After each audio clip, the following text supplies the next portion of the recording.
Hey there, it's Jenny, and I am here today to share with you how I made some alcohol ink bookmarks. So, this is really simple and a lot of fun, honestly. I used some Yupo paper, and it's like a plasticky kind of paper. It's a little bit hard to describe. I'm sure there's an official explanation for it, but it's sort of plasticky, like I can't tear it. And I'm using then the Tim Holtz Ranger alcohol inks and the blending solution. Now, the blending solution I find in the summer, at least in the summer where I'm at, dries really super fast. So that's why a little bit more blending solution is necessary.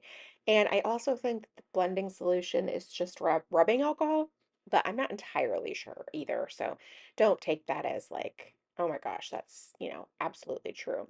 I don't have any techniques to share with you for what I do. I just do this till I like the results. I haven't taken any classes or learned how to do this.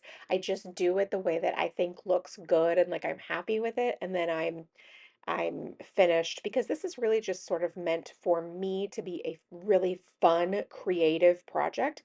It's not necessarily meant to be one that is something, I don't want to say something beautiful because I do think this is really beautiful, but it's just genuinely supposed to be something I enjoy doing, and that is it. Like, obviously, I'm not documenting anything, I'm not, making a card, anything like that. So, yeah, I really do enjoy this though, and it's a lot of fun.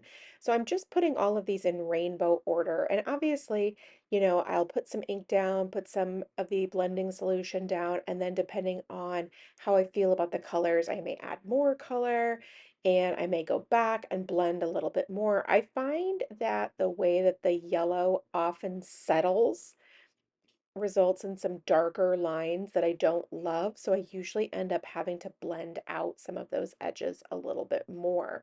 But in the end, it usually works out okay because it's really not incredibly noticeable.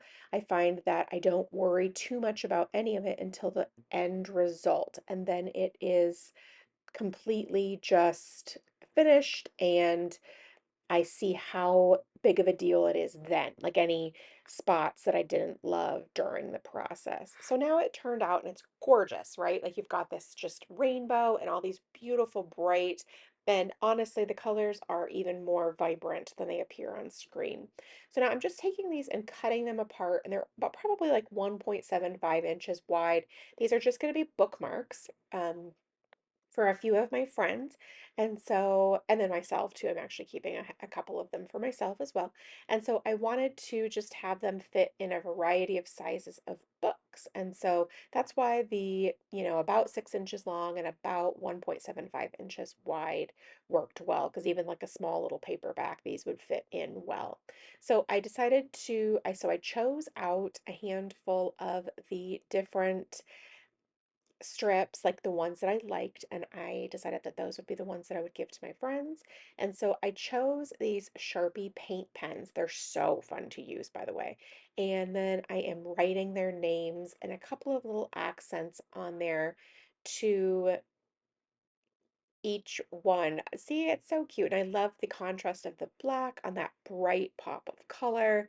And the best part is that on any of the ones that have any of that sort of blotchy yellow, you're really not even going to hardly notice it because these are like once you add the lettering and the lamination and all of that, it just really comes together so beautifully and is a fun little bookmark. And we do like a little book club of sorts together. So these are fun little trinkets for those friends.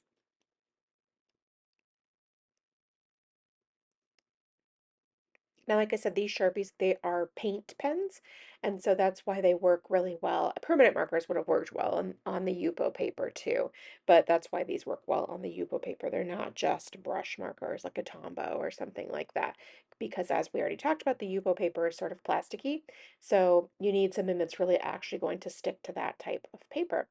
So now I'm just trimming up a couple of these because there was a couple of little white edges that isn't fully saturated with color that I wanted to get rid of.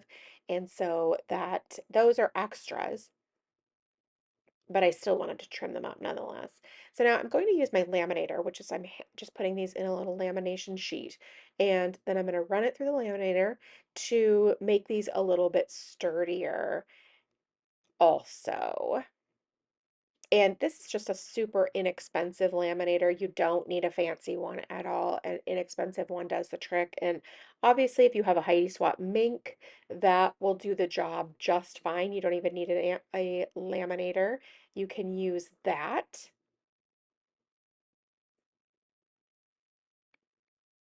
Obviously, it does take the laminator a little bit of time to warm up to be able to send this through and get that nice, like, so it's all adhered together.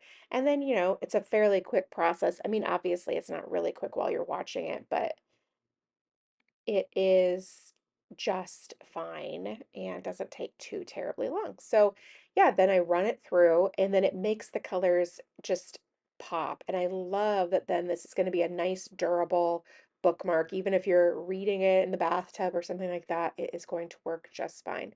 So, I'm going to use my paper trimmer, cut these apart, and that is it. Thank you so much for stopping by and watching. I really do appreciate it. If you have any questions, please comment in the box below and I'll be sure to get back to you. Thanks so much and make it a great day.